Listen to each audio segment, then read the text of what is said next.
কোথা থেকে এসেছেন? কলকাতা। আর কোথায় যাচ্ছেন? বাংলাদেশ। আপনি যে এতদিন এখানে ভারতবর্ষে ছিলেন বা কলকাতায় ছিলেন, আপনার কোনো কাগজপত্র নেই?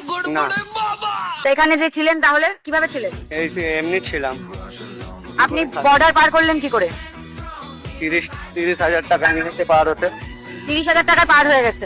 কিভাবে এসেছিলে বলো? আসছিলাম চোরাইপাতে। কত টাকা দিয়ে এসেছিলে? জানি না কত, কতদিন আছো? কত বছর?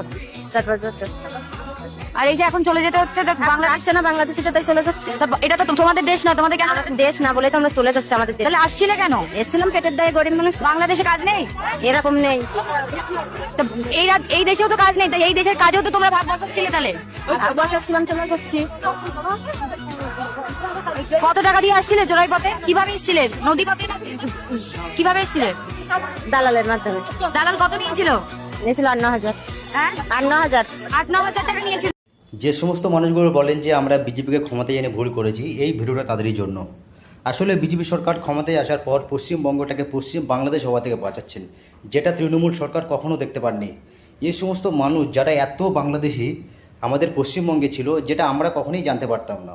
অথচ আমাদের ভারতের সাথে যখন পাকিস্তানের কোনো রকম ঝামেলা হতো, এই সমস্ত মানুষগুলো রাস্তায় নেমে পড়তো প্রতিবাদের জন্য। দেখা যেত অলিতে গলিতে পাকিস্তানের পতাকা, আবার গর্ব করে কি বলতো যে পার্ক সার্কাস মিনি পাকিস্তান।